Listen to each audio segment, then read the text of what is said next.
천국에는 어떤 분들이 계실까요?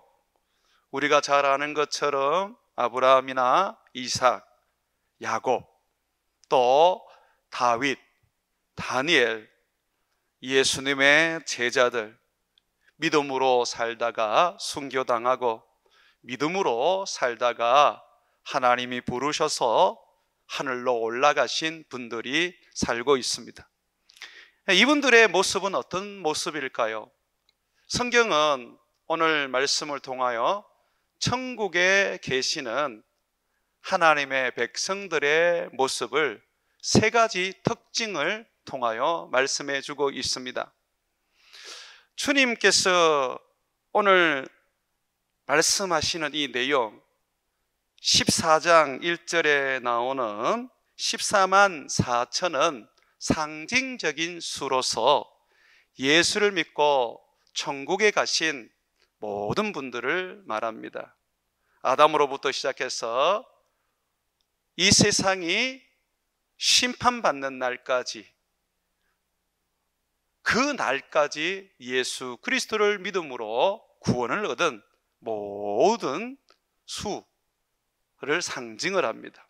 왜 14만 4천이냐면 구약의 12지파와 신약의 12제자를 합쳐서 거기에 천을 더 곱한 것입니다. 12를 구약의 12과 신약의 12를 곱하고 그리고 거기에다가 천을 더 곱한 것입니다. 그러니까 이것은 뭘 의미하느냐면 이것은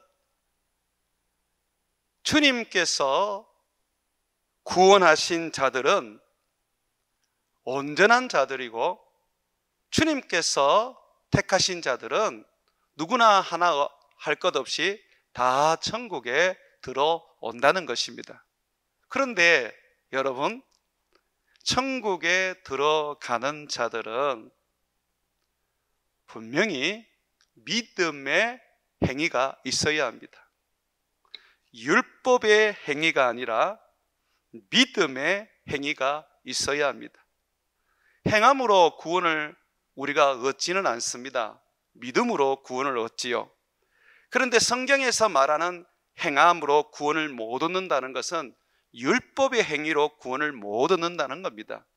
그러면 믿음으로 구원을 얻는다는 것은 믿음의 행위로 구원을 얻는다는 것입니다. 여러분들이 행위라 그러니까 믿음은 그냥 마음으로 믿으면 되는 것으로 오해를 하십니다. 절대 그렇지 않아요. 믿음에는 행함이 따라와야 합니다. 그래서 야고보는 행함이 없는 믿음은 죽은 믿음이라고 말했습니다.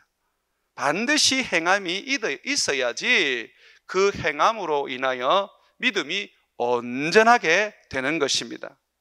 온전한 믿음을 가지고 있는 사람들만이 천국에 들어갑니다. 자, 14만 4천, 이 땅 가운데서 온전한 믿음을 가지고 살다가 천국에 가신 이분들의 삶은 어떤 모습일까요?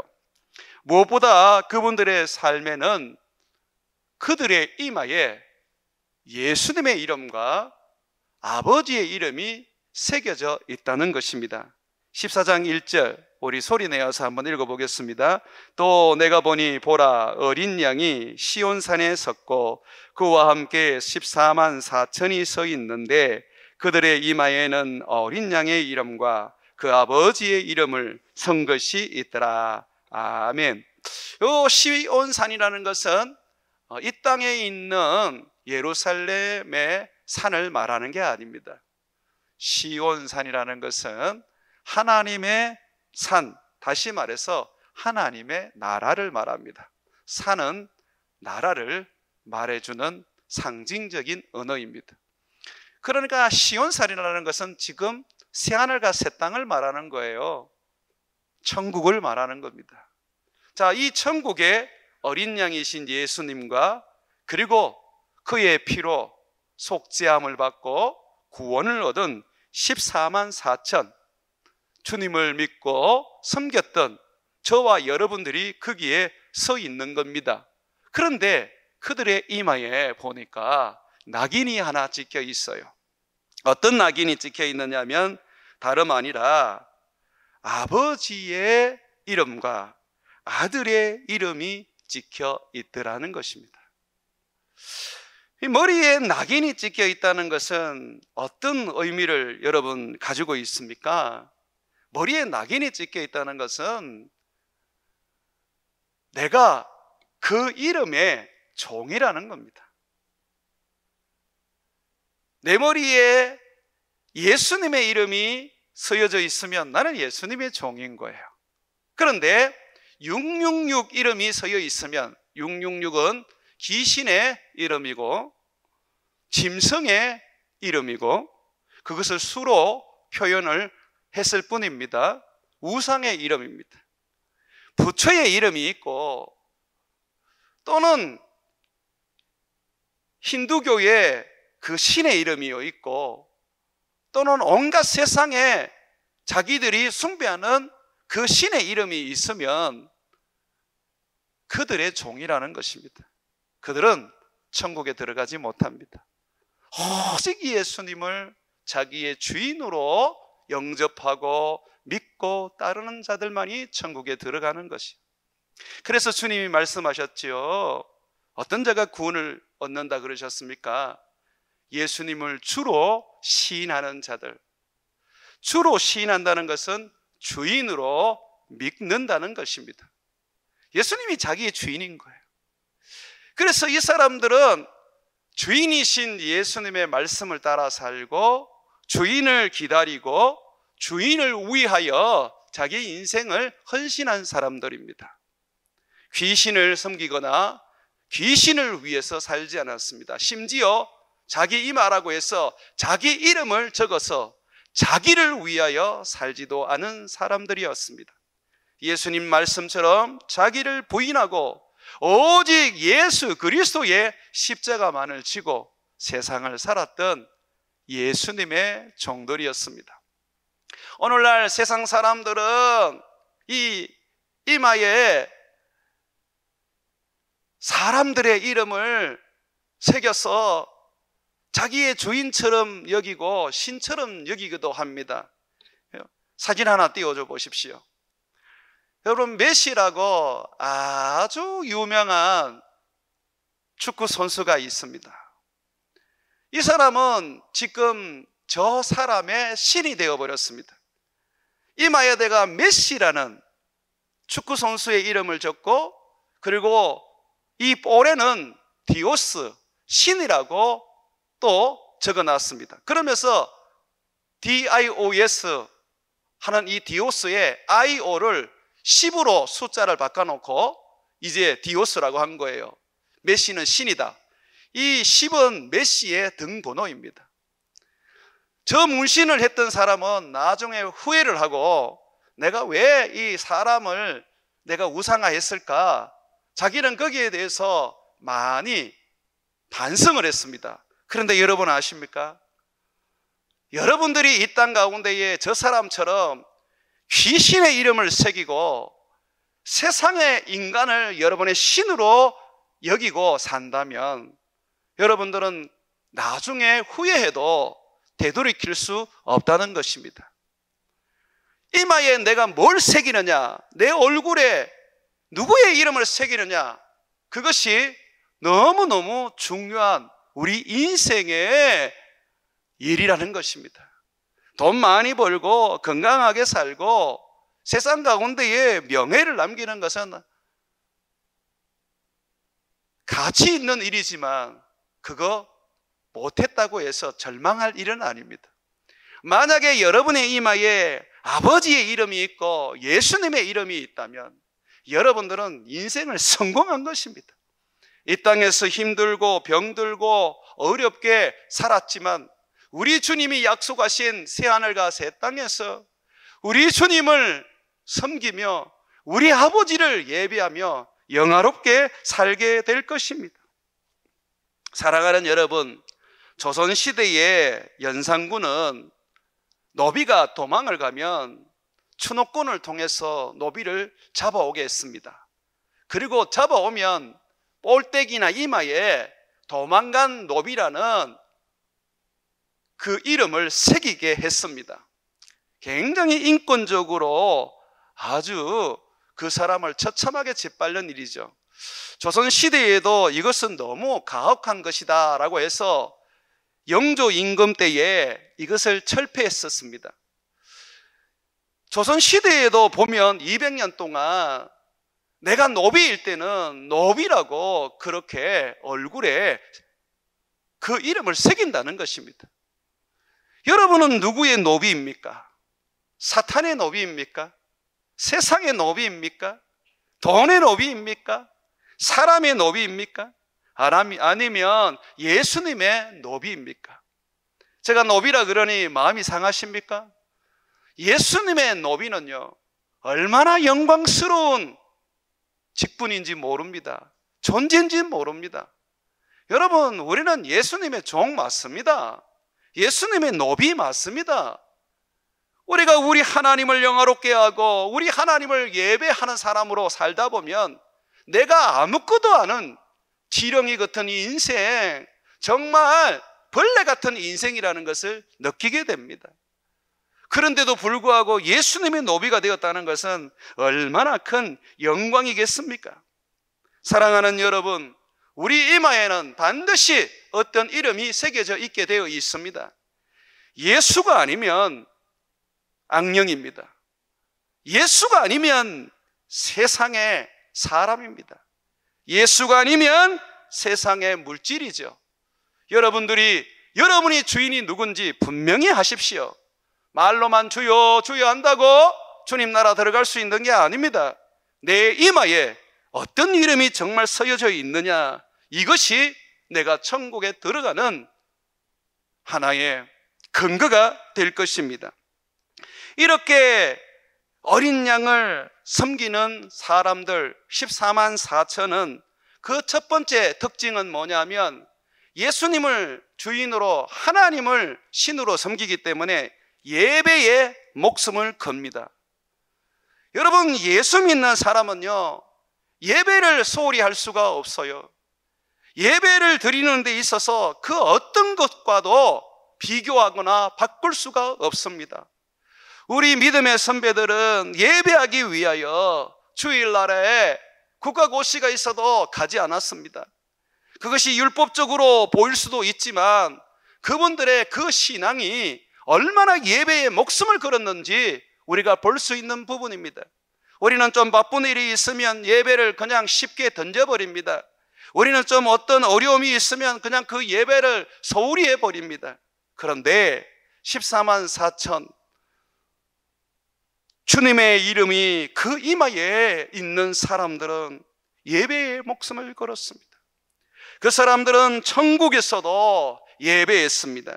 여러분, 14장 2절을 한번 읽어보겠습니다. 같이 읽습니다. 내가 하늘에서 나는 소리를 들으니 많은 물소리와도 같고 큰 우레소리와도 같은데 내가 들은 소리는 검은 것 타는 자들이 그 검은 것 타는 것과 같더라. 하늘에서 어떤 소리가 들려요? 많은 물소리와 같고 큰 우레소리와 같대요. 하나님의 소리라고 표현하고 있습니다. 영의 소리라고 표현하고 있습니다. 하나님의 소리는 많은 물소리로 또는 우레소리로 성경에서 종종 표현하잖아요. 그런데 이 소리는 노래소리인 거예요. 검은 고 타는 자들의 검은 고 타는 소리와 같다고 말합니다. 그러면서 이것이 노래라고 얘기하고 있습니다. 3절에 보십시오. 그들이 보좌 앞에 네 생물과 장로들 앞에서 새 노래를 부르니 땅에서 속량함을 받은 14만 4천 밖에는 능히 이 노래를 배울 자가 없더라. 하나님 앞에 예배하는 거예요. 새하늘과 새 땅에서 어린 양 앞에서 어린 양과 함께 우리 아버지를 예배하는 것입니다. 참으로 놀라운 일이 아닐 수 없습니다. 여기서 새 노래로 예배한다고 그랬습니다. 여러분, 이 새 노래가 어떤 노래인지 압니까? 이 새 노래는 이마에 아버지의 이름과 아들의 이름이 적혀 있는 14만 4천 밖에는 배울 수가 없습니다. 왜 그러냐면 이 새 노래는 그 내용이 예수님의 구원과 하나님께서 예수님을 통하여 우리를 구원하신 사랑의 노래이기 때문입니다. 새 노래라고 해서 여러분들이 뭐 특별하게 어떤 영적 비밀이 있는 것으로 여기지만, 그러나 이 노래는 주님의 구원을 노래하고 그 구원을 만들어주신 아버지를 찬양하는 것입니다. 새 노래에 대해서 우리가 볼 수가 있습니다. 계시록 5장 9절과 10절에 보게 되면 그들이 새 노래를 불러 이르되, 자, 새 노래의 내용이 나옵니다. 두루마리를 가지시고 그 인봉을 떼기에 합당하시도다. 누구를 이야기합니까? 지금 예수님을 말하는 거죠. 일찍 죽임을 당하사 각 족속과 방언과 백성과 나라 가운데서 사람들을 피로 사서 하나님께 드리시고 그들로 우리 하나님 앞에서 나라와 제사장을 삼으셨으니 그들이 땅에서 왕노릇하리로다 하더라. 여러분, 이 내용 우리 다 알잖아요. 예수님이 우리를 피로 값주고 사서 우리로 하나님의 나라, 하나님의 제사장 삼으셨다는 거 우리 다 알잖아요. 그래서 우리에게는요, 모르는 노래가 아니에요. 그런데 세상은 몰라요. 마귀도 모릅니다. 오직 14만 4천 예수님을 구주로 영접하고 그 이마에 예수님이 주인인 것이 분명하게 새겨져 있는 사람, 그 사람들만이 부를 수 있는 것이죠. 왜 부를 수 있습니까? 왜 그들만 압니까? 그들의 삶에서 예수 그리스도로 말미암아 구원을 얻은 것을 경험했기 때문입니다. 여러분들이 예수 그리스도께서 날 위하여 십자가에서 죽으셔서 내가 구원을 얻었다는 그 생각을 할 때 눈물이 나십니까? 주님 날 구원하신 그 은혜를 생각하면 막 주님을 향하여서 나도 모르게 예배가 일어나십니까? 십자가를 찬양하고 우리 주님의 그 구원을 노래할 때에 여러분들이 정말로 복받은 사람이라고 여겨지십니까? 예수님이 날 구원한 것은 하나도 생각이 안 나고 그건 별 가치 없는 것처럼 여겨지고 내 삶에 복을 받지 못해서 고통스럽고 잘 되지 못해서 고통스럽고 늘 병들어서 고통스럽다면 그 사람은 아마 14만 4천에 해당하는 사람이 아닐 것입니다. 지금이라도 예수 그리스도가 나의 구원자이시고 나를 위하여 죽으신 것을 믿고 주님의 그 십자가를 찬양하고 노래하십시오.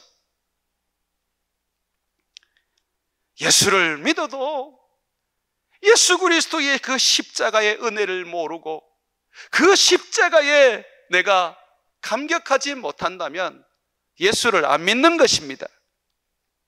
우리 주님께서는 이렇게 14만 4천에게 주님의 구원을 경험한 14만 4천에게 새 노래를 가르치고 밤낮으로 우리 하나님과 어린 양을 예배하게 했습니다. 이것은 구원받은 자의 열매입니다. 여러분, 우리는 예배를 위하여 창조되었습니다.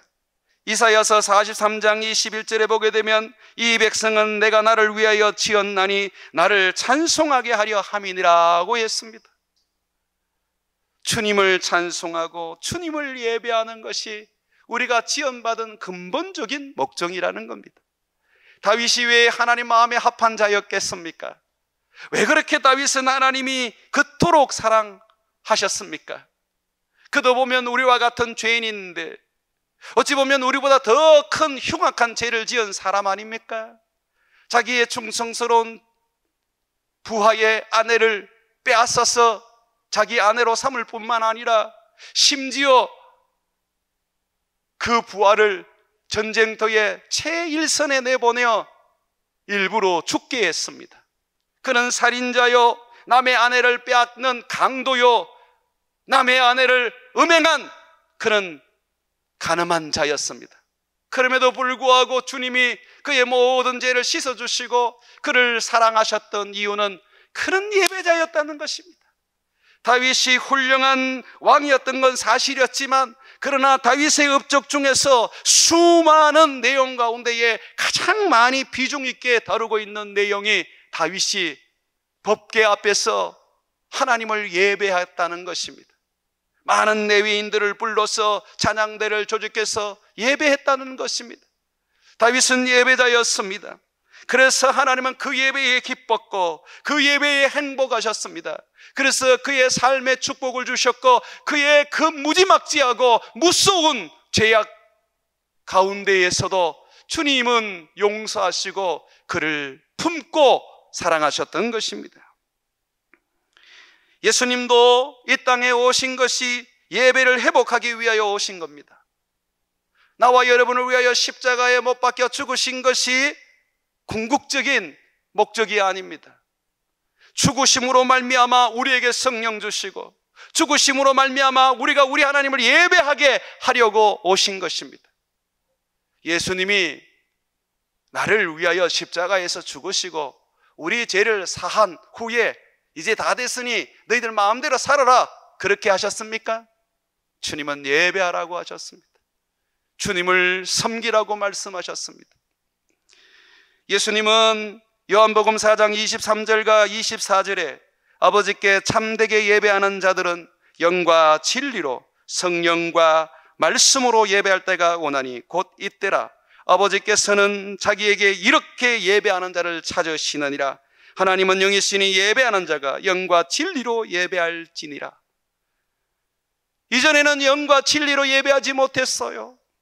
예루살렘에서 인간 제사장을 통하여 짐승을 피로 제물로 드림으로 예배했습니다. 그 예배는 하나님이 온전히 기뻐하지 않았습니다. 하나님이 정말 원하셨던 예배는 성령과 말씀으로 예배하는 것입니다. 성령과 예수를 믿는 믿음으로 예배하는 것입니다. 그래서 예수님은 이 땅에 오셔서 십자가에서 못 박혀 죽으시고 부활하여 성천하심으로 우리에게 성령을 주시고 우리에게 말씀을 주신 것입니다.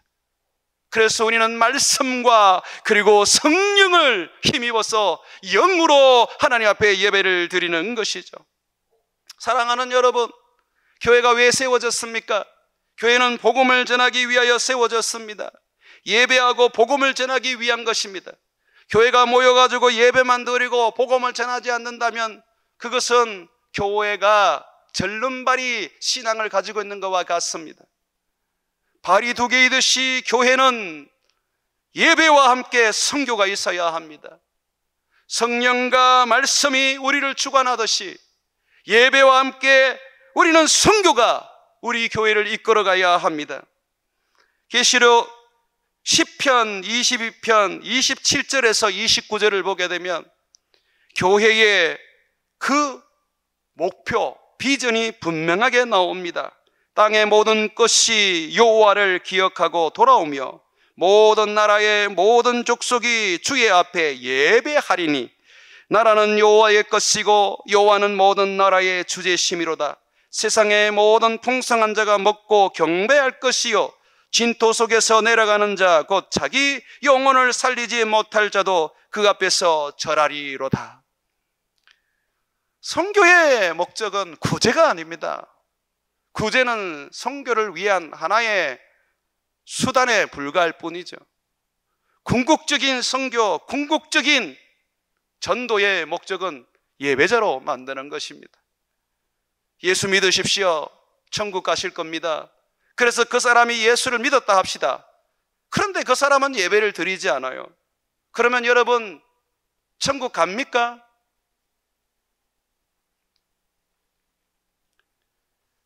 우리는 종교를 가르치는 게 아닙니다.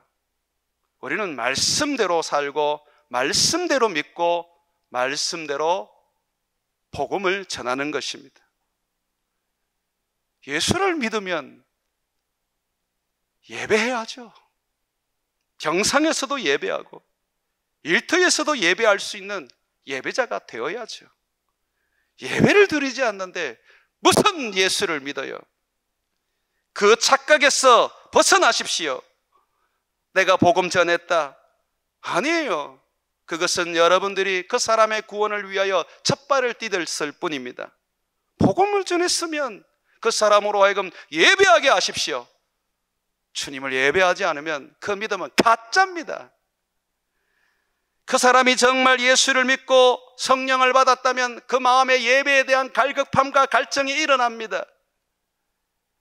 그래서 우리의 예배에 올 수밖에 없습니다. 설령 모른다 할지라도 그는 자기도 모르게 하나님을 찾게 됩니다. 왜 그렇습니까? 그 안에 성령이 그로 하여금 예배하게 하기 때문입니다. 아브라함이 갈대아 우르에서 주님을 만난 후에 그가 보여준 삶은 예배의 삶이었습니다. 크게 인격적으로 달라진 게 없었고 하나님을 믿는 것이 더 특별한 큰 믿음은 아니었습니다. 그런데 그는 어디를 가든지 예배를 드렸습니다. 가나안 땅에 들어와서 가는 곳마다 예배를 드리고 그는 어디에서든지 이동하는 데마다 하나님을 찾으며 예배를 드렸습니다. 보십시오. 믿음의 조상 아브라함도 그 삶에 하나님을 만나고 난 다음에 예배가 있었는데 어떻게 예배 없는 사람을 여러분은 스스로 구원을 얻었다고 그렇게 말하십니까? 그러니 그 사람들에게 여러분들이 구원의 기회를 빼앗는 것입니다. 예수를 안다, 나는 예수를 믿는다, 어렸을 때 교회 다녔다, 모태 신앙이다 라고 한다고 해서 믿는다고 여기지 마십시오. 주님 앞에 나와야 합니다. 예배해야 합니다. 예배하지 아니하고는 어느 누구도 주님의 사람이라 볼 수 없습니다. 왜냐하면 복음을 가진 사람은 반드시 예배하기 때문입니다. 여러분 6절에 한번 보십시오. 6절에 보게 되면 한 천사가 등장합니다. 그 천사는 복음을 가진 천사라고 말합니다. 모든 민족과 모든 종족과 모든 백성에게 영원한 복음을 전하는 천사입니다. 그런데 이 천사가, 복음을 전하는 천사가 소리 외쳐 말하고 있습니다. 너희가 복음을 받았다면 반드시 하나님을 두려워하고 그를 경외하며 그를 경배, 예배해야 한다고 가르치고 있습니다. 6절, 7절 두 구절 같이 한번 읽겠습니다. 또 보니 다른 천사가 공중에 날아가는데 땅에 거주하는 자들 곧 모든 민족과 종족과 방언과 백성에게 전할 영원한 복음을 가졌더라. 그가 큰 음성으로 이르되 하나님을 두려워하며 그에게 영광을 돌리라. 이는 그의 심판의 시간이 이르렀으니 하늘과 땅과 바다와 물들의 근원을 만드신 이를 경배하라 하더라. 하나님 앞에 머리를 쪼아리고 우리 하나님이 나의 하나님이라는 것을 고백하고 우리 하나님 앞에 예배하며 찬양하는 삶이 있어야지 그 사람이 그 이마에 예수님의 이름이 새겨져 있는 것입니다. 그러므로 예배에는 우리가 목숨을 걸어야 하고 우리의 자녀들과 우리의 가족들과 우리의 이웃들이 진정 예수 그리스도를 믿고 그들이 예수 그리스도를 섬기는 자가 되게 하기 위하여 우리는 그들을 예배로 이끌어 가야 합니다. 그들이 교회에 오지 못하거든 여러분이 가셔서 예배하십시오. 예배가 없는 믿음은 결코 참 믿음이 아닌 것입니다. 두 번째, 이 사람들의 특징, 14만 4천의 특징을 보면 이 사람들은 세상을 사랑하지 않았습니다. 세상을 사랑해서 세상 문화에 물들어 세속적인 사람이 되지 않았던 것입니다. 오늘 말씀을 여러분 한번 보십시오. 4절 전반절 말씀입니다. 이 사람들은 여자와 더불어 더럽히지 아니하고 순결한 자라고 말하고 있습니다. 여기서 여자는 진짜 여자를 말하는 것이 아니라 계시록에서는 바벨론 성, 큰 도시, 세상 문화의 거점인 곳을 말하는 것입니다. 세상을 말하는 것입니다. 세상의 문화를 말하는 것입니다. 우리는 세상 문화에 물들지 말아야 됩니다. 세상을 사랑하지 말아야 합니다. 오직 주님만을 사랑하고 말씀을 지키고 그 말씀에 순종하며 자신을 거룩하게 하는 자들이어야 합니다. 세상을 사랑하는 자는 하나님을 사랑하는 자들이 아닙니다. 그 안에는 하나님이 없습니다. 요한일서 2장 15절과 17절에 보면 이 세상이나 세상에 있는 것들을 사랑하지 말라. 누구든지 세상을 사랑하면 아버지의 사랑이 그 안에 있지 아니하니. 아버지의 사랑이 없다는 것은 그 사람은 아버지의 것이 아니라는 겁니다. 그 사람은 성령이 없다는 겁니다. 그 사람은 구원을 얻지 못했다는 것입니다. 왜냐하면 이는 세상에 있는 모든 것이 육신의 정욕과 안목의 정욕과 이생의 자랑이니 아버지께로부터 온 것이 아니요 세상으로부터 온 것이라. 이 세상도 그 정욕도 지나가되 오직 아버지의 뜻을 행하는 자는 영원히 거하느니라고 말하고 있습니다. 세상을 사랑하지 마십시오. 뿐만 아니라 세상에 있는 것을 사랑하지 마십시오. 우리가 사랑할 것은 오직 예수 그리스도입니다. 하나님은 질투하는 하나님이십니다. 모든 우상은 욕심과 정욕과 세상적인 향락에서 나옵니다. 그래서 우상과 문화는 직결되어 있습니다. 세상을 사랑한다는 것은 정욕으로 살아간다는 것을 말하는 것입니다. 주님은 그런 사람은 아버지의 사랑이 없다고 단호하게 말하고 있습니다. 이 세상 문화에 물들지 마십시오. 야고보서 1장 27절에 보게 되면 하나님 아버지 앞에서 정결하고 더러움이 없는 경건은 곧 과와 가보를 그 환난 중에 돌보고 사랑한다는 것이죠. 자기를 지켜 세속에 물들지 아니하는 그것이니라고 말하고 있습니다. 세속에 물들지 마십시오. 세상 사람들과 같이 사는 것이 이 세상을 사는 지혜라고 착각하지 마십시오. 그것이 여러분들이 하나님과 갈라지는 원인이 됩니다.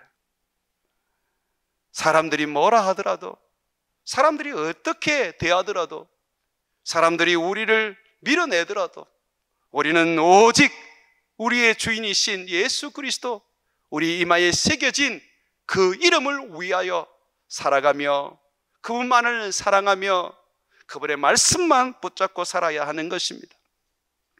세상을 사랑하는 사람은 세상 속에서도 건져내었다 할지라도 결국은 망하고 죽게 됩니다.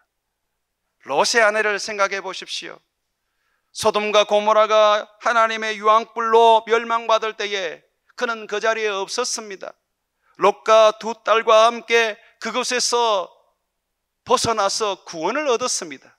그런데 그 마음이 소돔과 고모라에 있다 보니 아쉬움을 가지고 그 땅을 바라보다 보니 그는 소금 기둥이 되고 말았습니다.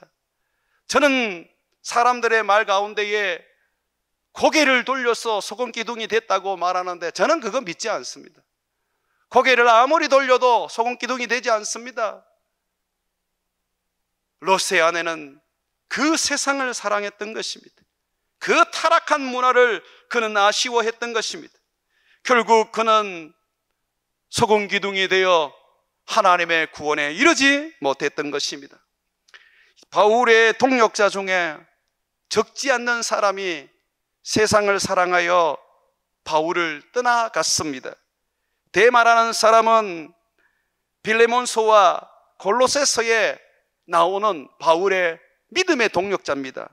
그런데 바울은 마지막 그의 서신 디모데에게서는 디모데후서 4장 10절에 데마는 이 세상을 사랑하여 나를 버리고 데살로니가로 갔다라고 말하고 있습니다. 여러분, 결국은 목사도 세상을 사랑하여 주님을 떠납니다. 선교사도 결국은 세상을 사랑하여 주님을 떠납니다. 그들은 결국은 멸망과 패망으로 가게 되는 것이죠. 그 이름에 예수의 이름이 있다고 여겼건을 보니까 그 이름에 세상의 우상과 세상의 욕심과 세상의 모든 것이 그 이름, 그 머리 위에 새겨져 있던 자들이었습니다. 사랑하는 여러분, 우리는 땅을 밟고 살아도 하늘을 바라보아야 합니다. 골로새서 3장 1절과 4절에 보게 되면 너희가 그리스도와 함께 다시 살리심을 받았으면 위의 것을 찾으라. 거기는 그리스도께서 하나님 우편에 앉아 계시느니라. 위의 것을 생각하고 땅의 것을 생각하지 말라. 이는 너희가 죽었고 너희 생명이 그리스도와 함께 그리스도와 함께 하나님 안에 감추어졌음이라. 우리 생명이신 그리스도께서 나타나실 그때에 너희도 그와 함께 영광 중에 그 생명이 나타나리라고 말하고 있습니다. 우리는 무엇을 바라보아야 합니까? 예수 그리스도의 그 부활로 말미암아 주어지는 생명을 바라보아야 합니다. 우리 주님이 오셔서 우리에게 주실 저 새하늘과 새 땅을 바라보아야 합니다.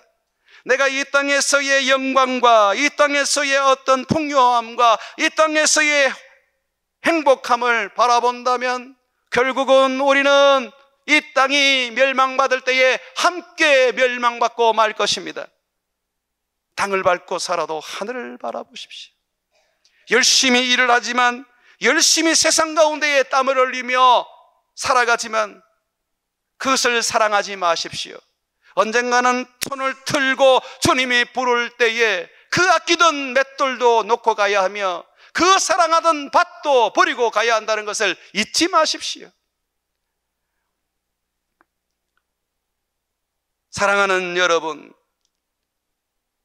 이 세상을 사랑하지 아니하고 이 세상의 것을 사랑하지 않는 자들은 하늘을 바라보며 그들은 세상에 물들지 아니하고 세상 문화에 오염되어 세상 문화인 여자에 유혹되어 음란하여지지 않는 자들입니다. 그들은 말씀으로 삽니다. 그래서 골로새서 3장 5절과 10절에 보게 되면 땅에 있는 지체를 죽이라. 음란과 부정과 사욕과 악한 정욕과 탐심이니 탐심은 곧 우상 숭배니라. 여러분, 이 말씀을 한번 보십시오. 사욕과 정욕과 탐심, 이 전부 다 욕심 아닙니까? 이 욕심이 결국은 우상 숭배라는 겁니다. 이 욕심이 우리를 죽이는 거예요. 조금 더 잘 살아보려고, 조금 더 배부르게 살려고, 조금 더 이 세상에 뭔가 가지려고 하다 보니까 결국은 그리스도를 잃어버리게 됩니다. 이것들로 말미암아 하나님의 진노가 임한다고 말하고 있습니다. 너희도 전에 그 가운데 살 때에 그 가운데에서 행하였으나 이제는 너희가 그 모든 것을 벗어버리라. 곧 분함과 노여움과 악의와 비방과 너희 입에 부끄러운 말이라. 너희가 서로 거짓말을 하지 말라. 옛사람과 그 행위를 벗어버리고 십자가로 말미암아 지연받은 새 사람을 입었으니 이는 자기를 창조하신 이의 형상을 따라 지식에까지 새롭게 하심을 입은 자니라고 말하고 있습니다. 이 땅을 살아도 세상의 유행을 따라가는 것이 아니라 예수 그리스도의 유행에 따라가야 하는 겁니다. 세상 사람들 보고 부러워하지 마세요. 명품 가방 하나 없어도 상관없습니다. 아파트 한 채 없어도 돼요. 여러분을 위하여 십자가에서 죽으신 주님이 저 천국에 여러분을 위한 맨션을 준비해 놓으셨습니다. 여러분을 위한 땅과 여러분을 위한 온갖 큰 보석으로 예배해 놓으셨습니다. 이 땅에서 조금 누리려고 하다 보면 다 잃어버립니다. 얼마 전에 제자에 대한 부분에서 성경을 가지고 제가 연구한 적이 있습니다. 자기를 부인하고 십자가를 쳐라. 내 부모와 형제와 전토를 다 버리고 나를 쫓아라. 이런 말씀들이 제자에 대한 삶이었습니다. 근데 그 중에 나도 하나 끌리는 게 있더라고요. 그게 뭐냐면 이 세상의 모든 물질을 너는 버려라 하는 말이었습니다. 제 나름대로 소박하게 산다고 생각하고 제 나름대로 저는 그저 물질에 욕심이 없다고 생각했는데 돌아보니까 그렇지만은 아닌 것 같아요. 그래도 내가 이 정도의 물질이 있고 그래도 이 정도의 내가 편안함이 있으니까 내가 큰 욕심을 내지 않는 거예요. 그런데 그것까지 내가 다 내려놓을 수 있을까 생각했을 때 자식들부터 생각이 나더라고요. 제가 보면서 그런 생각을 했어요. 나도 아직도 제자가 되기에는 턱없이 부족하구나. 정신 차리라 하는 생각이 들더라고요. 사랑하는 여러분, 우리 주님은 우리에게 삶을 요구하십니다. 그가 살았던 것처럼 모든 것을 다 내려놓고 오직 주님만을 바라보고 살기를 원합니다. 세 번째로 이 14만 4천의 특징을 보니까 주인을 사랑할 뿐만 아니라 주인을 위하여 충성되고 헌신하는 사람들이었습니다. 여러분 4절부터 한번 보십시오. 후반절입니다. 어린 양이 어디로 인도하든지 따라가는 자며 사람 가운데서 속량함을 받아 처음 익은 열매로 하나님과 어린 양에게 속한 자들이니 그 입에는 거짓말이 없고 흠이 없는 자들이다. 여기에 보시면 어린 양이 어디를 가든지 따라간다고 했는데 어린 양이 어디를 갑니까? 어린 양은 고난의 길을 갑니다. 어린 양은 골고다의 언덕으로 갑니다. 어린 양은 세상 가운데 멸시와 천대를 받고 죽는 그 길로 갑니다. 그런데 이들이 그 길을 따라간다는 거예요. 그러면서 이들은 사람 가운데 속량, 다시 말해서 예수님이 피로 값주고 사서 그들을 자유하게 하셨단 말입니다. 속량함을 받았는데 처음 익은 열매라 그래요. 여러분, 예수님이 처음 익은 열매예요. 여기서 처음 익은 열매라고 말하는 것은 바로 장자를 말하는 겁니다. 이스라엘 백성들은 장자를 대신해서 어떻게 하나님 앞에 헌신을 했습니까? 레위인을 통째로 하나님께 드렸습니다. 그래서 레위인은 이 땅에서 가나안 땅에 살 때에 땅 한 평 없었어요. 그냥 하나님만 섬기고 하나님이 주시는 거 먹고 마시며 살았습니다. 지금 14만 4천이 주님의 제사장으로서, 주님의 레위인으로서 그들은 자기의 삶을 온전히 주님께 드린 자들입니다. 그 입에 거짓말이 없다는 것, 흠이 없는 자라는 것은 그들은 온전한 마음으로 주님을 따르고 온전한 산재물로 주님을 섬기고 있다는 것을 말하는 것입니다. 그래서 9절에 보게 되면 그 표현을 이렇게 말하고 있습니다. 9절 한번 보십시오.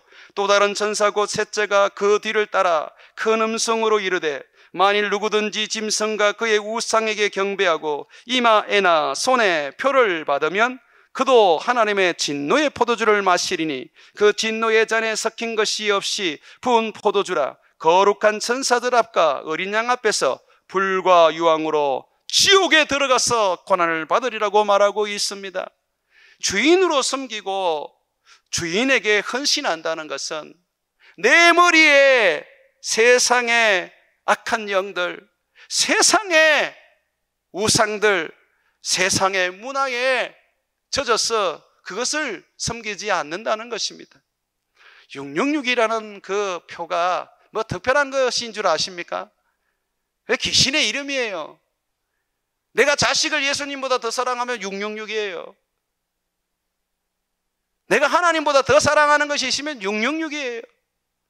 그래서 탐심이 우상숭배라고 가르치는 겁니다. 주님을 섬기라고 말하고 있습니다. 우리는 두 주인을 섬길 수 없습니다.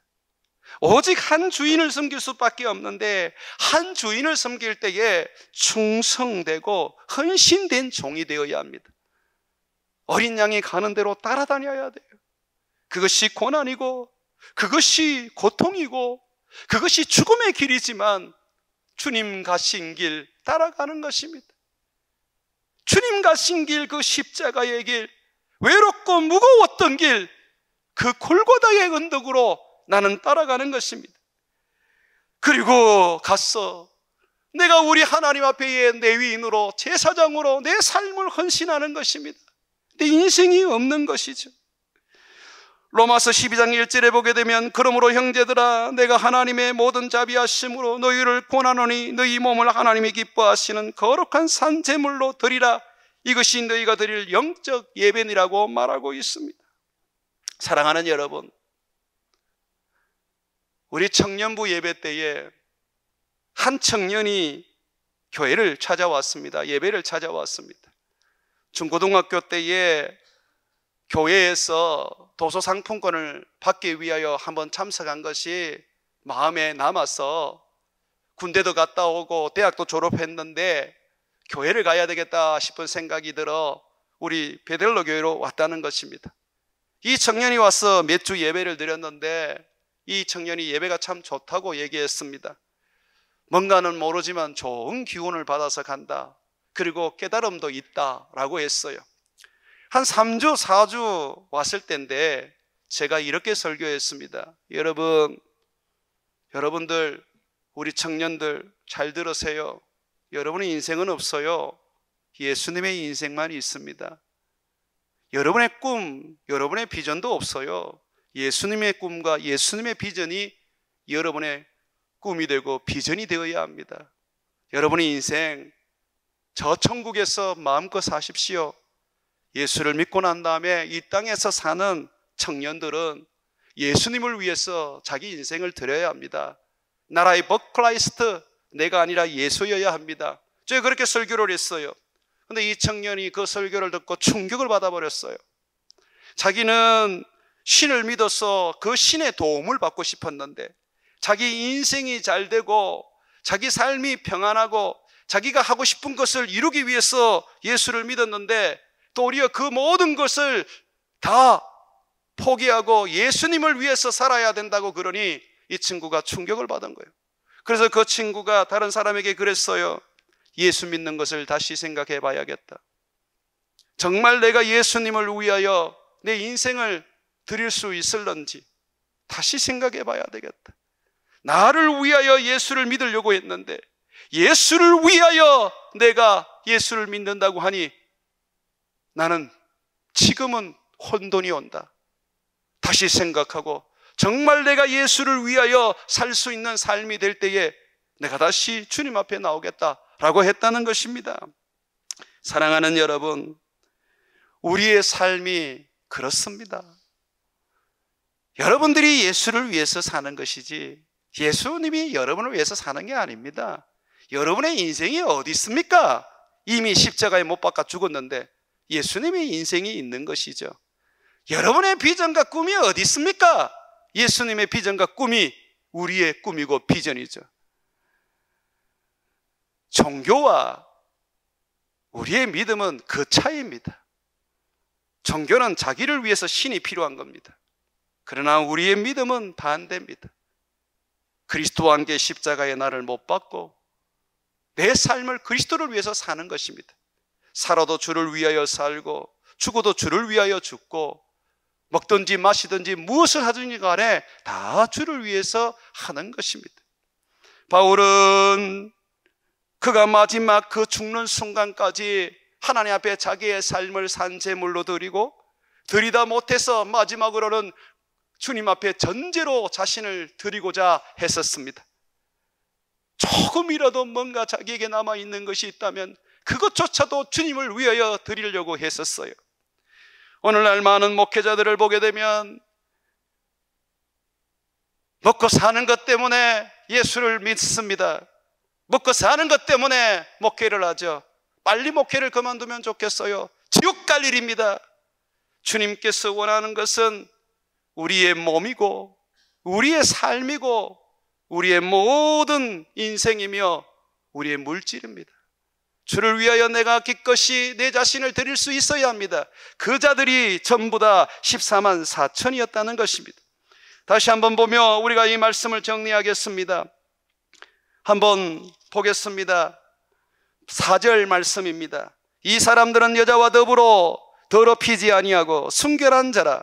어린 양이 어디로 인도하든지 따라가는 자며 사람 가운데서 속량함을 받아 처음 익은 열매로 하나님과 어린 양에게 속한 자로 그를 섬기며 그 입에서 거짓말이 없고 흠없이 자신을 산제물로 바치는 자들이었다라고 말하는 것입니다.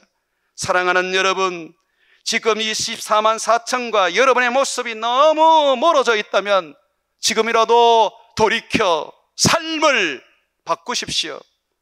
예수님이 그러셨던 것처럼 여러분의 삶도 주님 앞에 살아있는 제물로 종답게 주를 위하여 자신을 헌신하며 나는 없다, 내 안에 예수만 있다, 나는 죽었다, 내 안에 예수만 살았다 라고 고백하며 여러분의 삶이 예수님께 드려지는 인생 되기를 주의 이름으로 축원을 드립니다.